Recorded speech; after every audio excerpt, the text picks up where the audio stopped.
Buenas noches. Con cada uno de ustedes quiero iniciar agradeciendo la invitación del señor decano del Ilustre Colegio de Abogados de Huaura, el Magíster Burgos Alfaro, en esta charla académica para tratar el día de hoy el tema denominado Problemas en el ejercicio del abogado defensor en la época de la pandemia. Quiero también manifestar que por motivos técnicos de interferencia, seguramente, es que me he pasado unos minutos más allá de la hora indicada por el señor decano. Muy bien, antes de ir al fondo de mi tema, debo, porque considero pertinente, explicar lo que es el derecho a la defensa. El derecho a la defensa es el derecho a contradecir una imputación penal. Y me voy a detener brevemente para explicar ello.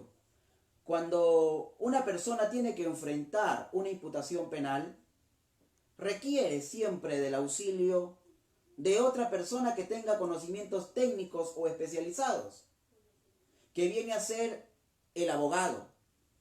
Porque el procesado no solamente o no le es suficiente decir yo no fui, yo no lo hice, porque la imputación penal contiene no solamente elementos fácticos, sino también una calificación jurídica, sino también medios probatorios o pruebas, dependiendo del estadio procesal en que se tenga que enfrentar dicha imputación penal. Por lo tanto, se hace exigente en el procesado tener que ser socorrido por el abogado. Por el abogado, quien con sus conocimientos técnicos van a poder deducir, por ejemplo, una excepción de improcedencia de acción, una cuestión previa, una cuestión prejudicial. Cómo realizar un alegato de apertura, cómo interrogar, cómo contrainterrogar, cómo utilizar la palabra objeción, cómo incorporar una prueba nueva en juicio, cómo realizar un alegato de clausura, cómo realizar un escrito que contenga un recurso de apelación. Entonces, estas dos dimensiones que implica el derecho a la defensa material, que la realiza el propio procesado y que le expresa desde el momento en que tiene derecho a no autoincriminarse, a guardar silencio, a la última palabra, y el derecho de la defensa técnica que le encarna el abogado. Estas dos dimensiones conforman lo que es el derecho a la defensa, que es un derecho fundamental, que es un derecho constitucional, que está establecido en el artículo 139, inciso 14 de nuestra Constitución Política, también en el Código Procesal Penal 2004 vigente, en su título preliminar, artículo 9, y en otros textos del ordenamiento jurídico internacional sobre derechos humanos, como por ejemplo la Declaración Universal sobre Derechos Humanos, el Pacto Internacional de Derechos Civiles y Políticos, el Convenio Europeo sobre Derechos Humanos. Todos ellos establecen el derecho a la defensa, que implica, vuelvo a repetir, estas dos dimensiones, estos conceptos duales, que sirve para garantizar el principio de contradicción, que sirve para garantizar el equilibrio de los sujetos procesales dentro del proceso penal. Que en esta oportunidad me voy a centrar al ejercicio de la defensa técnica. ¿Qué debemos entender por el ejercicio de la defensa técnica? Concibo que es una actividad que la realiza el abogado con la finalidad de poder obtener elementos de convicción, fuentes de prueba, para poder incorporarlo al proceso mediante los medios de prueba. Y no solamente eso, sino también para poder actuarlos dentro del juicio oral. Entonces, esta actividad que realiza el abogado debe ser entendida como una acción, como un comportamiento, como un trabajo diligente, oportuno. Diría yo, es un deber jurídico que tenemos los abogados de proteger los derechos, los intereses de nuestro patrocinado. Es innegable que los efectos de la pandemia en nuestro país ha traído como consecuencia trastornos en nuestra vida cotidiana, en nuestra vida familiar, en nuestra vida social, laboral, educativa. Y el gobierno frente a ello ha expedido un conjunto de decretos supremos que van desde haber declarado el estado sanitario a nivel nacional, de haber cerrado las fronteras, de limitar, ya no existe ya el transporte interprovincial, terrestre, aéreo, en donde la mejor manera de prevenir esta pandemia es a través de la prevención, es a través del aislamiento social. Y obviamente que el ejercicio de la defensa técnica también se ha visto reflejado esta crisis de la pandemia en nuestras actividades cotidianas como defensores. Por ejemplo, viendo a temas, ejemplos básicos que implican desde el traslado de nosotros los abogados al juzgado penal, al despacho fiscal, a la dependencia policial, hoy necesitamos de un pase laboral, de un pase vehicular. Se ha limitado el horario, por ejemplo, el Departamento de la Libertad, hasta las 4 de la tarde. Pasado ello es más complicado poder desplazarse, porque estamos ante un régimen de excepción. Y obviamente que esta pandemia también implica en el ejercicio del derecho de defensa de los abogados que nosotros, que nos dedicamos a los temas penales, tengamos recluidos, presos preventivos. Que si antes de la pandemia nuestro patrocinado se le impuso una prisión preventiva y de repente nosotros la apelamos, estamos a la espera de que la sala nos notifique para poder nosotros explicar al superior con la finalidad de poder la prisión preventiva ser revocada. O de repente si practicamos actos de investigación que consideramos nuevos elementos de convicción para poder solicitar la cesación de la prisión preventiva. Pero ¿qué ocurre cuando nos contratan en épocas ya de pandemia los familiares de un preso preventivo? Sabemos que en la práctica judicial, cuando asumimos la defensa de un patrocinado, los familiares o a lo mucho llegan con una copia de una cédula de notificación.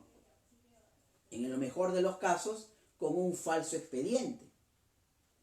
Pero para realizar una defensa adecuada, para poder diseñar una teoría del caso, requerimos, por ejemplo, de la carpeta fiscal, de los recaudos judiciales. En épocas de pandemia, ello obviamente es difícil, complicado poder agenciarnos de esos recaudos judiciales. ¿Por qué? Porque los familiares y nuestros clientes, dado el tema de la pandemia, están exponiendo o poniendo en riesgo su salud y su vida.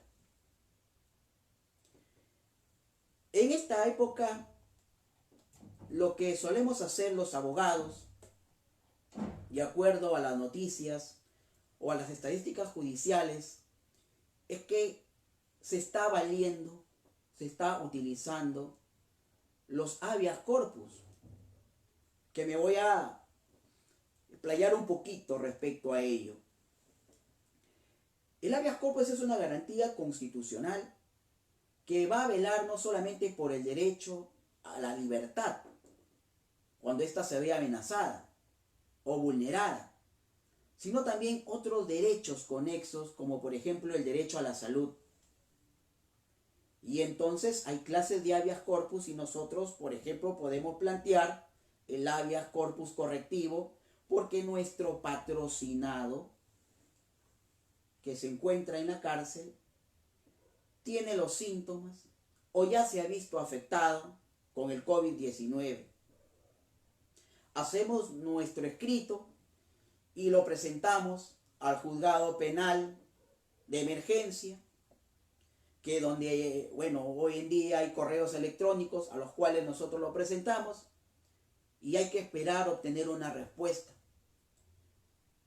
Si tenemos mucha suerte, nos responden de manera casi inmediata, pero el resultado será el rechazo de manera liminar, o es que nuestro habeas corpus ha sido declarado improcedente. ¿Por qué? Porque nos exigen, y ahí viene la afectación al derecho de defensa, en la vertiente de que tanto el procesado como el abogado deben contar con los medios idóneos, aptos, para poder preparar la defensa de nuestro cliente. Si nosotros en el habeas corpus establecemos como fundamento fáctico que nuestro patrocinado tiene los síntomas del COVID-19 y sabemos que los penales hoy en día están cerrados, sabemos hoy en día de que los tópicos en las cárceles se dan o atienden de manera limitada, restringida, debido a que muchos presos están contagiados de esta pandemia, muchos servidores del INPE han sido contagiados. Entonces, ¿cómo poder obtener un informe, un medio probatorio para poder adjuntar a mi demanda de habeas corpus y para que pueda proceder, para poder sacar de reclusión a un preso preventivo y llevarlo, por ejemplo, a un hospital para que sea atendido de manera adecuada? Ahí viene un problema que enfrentamos nosotros los abogados.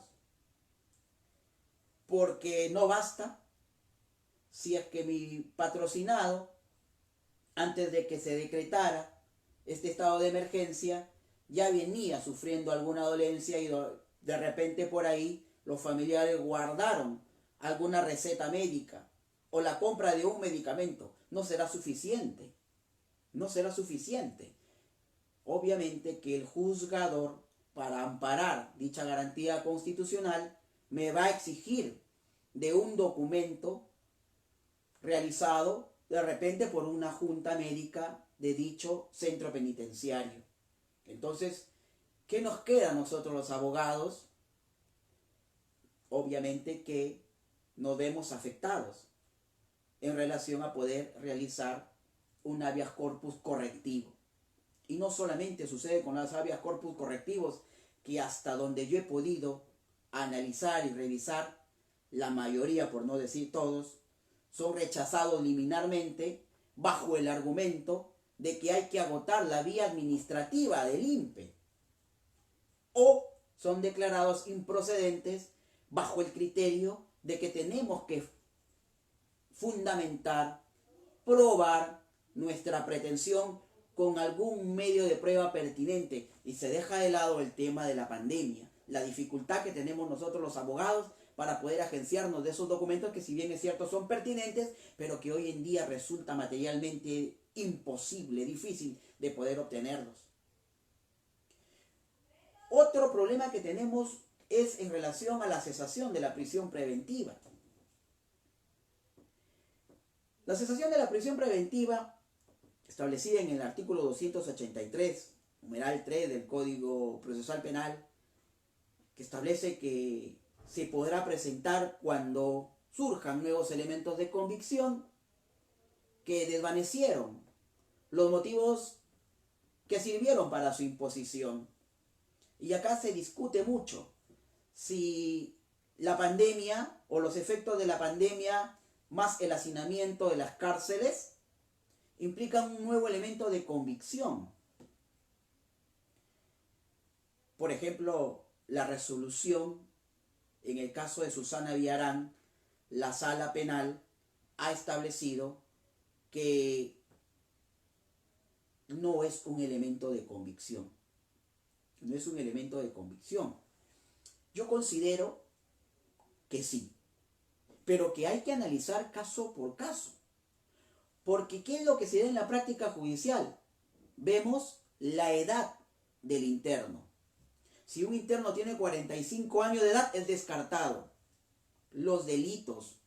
Ojo, una pandemia afecta a todo un centro, a toda una población carcelaria. No distingue si es omisión a la asistencia familiar, o si es un delito de robo agravado, o de lavado de activos. No distingue. Entonces tenemos que evaluar caso por caso. Si leemos el artículo 268 del Código Procesal Penal, que contiene los presupuestos materiales, cuando vamos al peligro procesal, se lee las circunstancias que hagan razonablemente presumir en el juzgador que el imputado pretende eludir la acción de la justicia. Entonces, cuando se refiere a circunstancias, cuando se refiere a elementos de convicción, se está refiriendo a hechos, a hechos. Y obviamente, el tema de la pandemia es un hecho que es muy discutido hoy en día. Algunos dicen que sí desaparece el peligro procesal, otros dicen que no desaparece el peligro procesal porque el estado de emergencia no es permanente, sino es temporal, a pesar, miren ustedes, que se ha prorrogado hasta el 24 de mayo, en donde también nosotros o el juzgador debe de valorar de que hoy en día, si una persona recupera o es excarcelada, le es más difícil poder eludir la acción de la justicia, dadas estas medidas de prevención frente a esta pandemia. Es innegable hoy en día eso. Entonces, se tiene que valorar. Otro problema que también solemos enfrentar los abogados es respecto al ejercicio material de la defensa técnica que le realiza el propio procesado.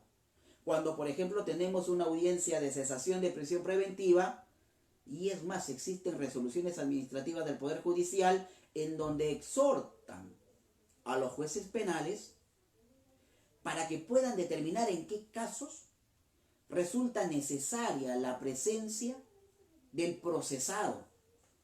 En un caso de una cesación de prisión preventiva, no resulta necesario y por lo tanto no puede o no tiene derecho a ser oído nuestro cliente, nuestro patrocinado. Y es obvio, es natural la comprensión que ha generado, porque todos tienen el miedo hoy en día de contagiarse. Entonces, el poder o el personal del Poder Judicial se ha reducido. Ya no están en los centros penitenciarios para hacer las videollamadas, las videoconferencias. Los funcionarios del INPE también tienen miedo, muchos de ellos han sido contagiados. Nuestras audiencias hoy en día las hacemos de manera virtual, desde nuestra casa. Entonces, ¿cómo conferenciamos con nuestro cliente? Si las cárceles están cerradas, tenemos que esperar que nuestro cliente, por ejemplo, nos llame del teléfono público o del penal para poder nosotros conversar con ellos y manifestarnos estos efectos que genera la pandemia. Con esto yo no estoy manifestando que se deben abrir las cárceles como motivo del COVID-19, no. Sino que es un tema de reflexión en el ejercicio de la defensa. Por ejemplo, cuando yo enfrento al representante del Ministerio Público en una cesación de prisión preventiva y yo invoco el tema del COVID, yo tengo que mínimamente documentar mi pretensión en un informe médico, porque si yo presento una boleta o una receta médica, no será un elemento de convicción contundente para el juzgador, para variar la prisión preventiva por un mandato de comparecencia. En cambio, Fiscalía podrá decir, señor juez, el COVID-19 te da tanto en la cárcel como fuera de la cárcel. Entonces, nosotros nos vemos limitados, obviamente, en el ejercicio de la defensa, porque tenemos también acá que sumar un defecto que ocurre en las tramitaciones de estos procesos o de esta medida cautelar como es la prisión preventiva. Cuando discutimos prisión preventiva o cesación de prisión preventiva, nosotros tenemos que discutir, en el caso de la prisión preventiva, si es necesaria, idónea. En el caso de la cesación, si estos nuevos elementos de convicción sirven para desvanecer el peligro de fuga, aunado al tema del COVID-19, como lo establece, por ejemplo, la resolución en el caso de Keiko Fujimori. El artículo 253 del Código Procesal Penal, en su numeral 2 y 3, establece los principios y finalidades de la medida de coerción, que se tienen que limitar derechos fundamentales considerando el principio de proporcionalidad y además de ello, de ser estrictamente necesaria la imposición de la prisión preventiva. Entonces, no tengamos en la práctica que establecer si una persona de 30 años, de 28 años de edad, hay que excluirla por el tema de la edad, porque estaríamos nosotros definiendo o extrayendo un concepto ya desarraigado del sistema procesal, como vendría a ser una prueba tasada. Si bien es cierto que el derecho a la defensa tiene reconocimiento constitucional, legal, en ordenamientos jurídicos internacionales, tenemos que ser conscientes, los que litigamos a diario, que este derecho a la defensa, antes de la pandemia, es un poco complicado, difícil de poder honrar a plenitud, de manera adecuada, el ejercicio de la defensa técnica. Hoy, en época de pandemia, tenemos que reconocer que es complicado, Ser defensor en el Perú, discúlpenme si digo esto, pero es para valientes. Porque tenemos que enfrentar a toda una maquinaria del Estado. Y en época de pandemia, la pandemia no solamente sus efectos repercuten en las estructuras del Estado, en nuestra vida cotidiana, sino también en el proceso penal. La pandemia afecta el proceso penal. Y obviamente que con mayor intensidad al sujeto procesal más débil dentro de este proceso penal, que viene a ser el imputado, el procesado. Tengo algunos pocos minutos que voy a concluir de la siguiente manera: que el ejercicio de la defensa técnica implica al abogado dinámico, al abogado que asume con responsabilidad un caso, que hay que conferenciar con nuestro cliente. Eso es importante, considerando que nuestros clientes, o mejor dicho, el ser humano, no siempre admite sus errores, no siempre nos cuenta la verdad. Más aún, si como consecuencia de ello hay la sanción penal. Entonces, para conferenciar con nuestro cliente, para revisar los recaudos judiciales, para poder nosotros estudiar con estas informaciones y diseñar una teoría del caso, ya sea de refutación o de negociación, implica un abogado diligente, responsable, estudioso. Así nos forjan en nuestras universidades, ¿no? Un fiscal tiene que ser objetivo, un juzgador imparcial. Cuando hablamos de defensa técnica, implica un abogado diligente. El abogado diligente es una pieza fundamental dentro del sistema de justicia penal, porque va a llegar a que sus fines de la Constitución y la ley se cumplan. El abogado es la única profesión que tiene como herramientas los derechos de las personas. El ejercicio del abogado, y me refiero al abogado que ejerce esta profesión de manera adecuada, de manera técnica, de manera pronta, de manera solvente, es útil para la sociedad. Y esa utilidad no radica en los intereses de sus clientes, sino en la función social que tenemos nosotros. Y que finalmente nuestros clientes lo que hacemos es respetar su dignidad de persona humana. Que nos guste o no nos guste, vivimos en una sociedad que se erige en Estado de Derecho. Y eso implica tener que aceptar, en donde el Estado debe ser el primer protagonista para poder garantizar este derecho a la defensa, que obviamente en épocas de pandemia tenemos que ser muy prudentes, tenemos que ser, digamos, ingeniosos para poder proteger de alguna manera los intereses, los derechos de nuestros clientes. Bueno, he tratado de resumir al máximo, como inicialmente manifesté por temas de problemas técnicos en la transmisión. Si hay alguna pregunta, por favor me la hacen saber. Y si no, agradecer nuevamente la gentileza del señor decano del Colegio de Huaura. Muchas gracias y hasta otra oportunidad.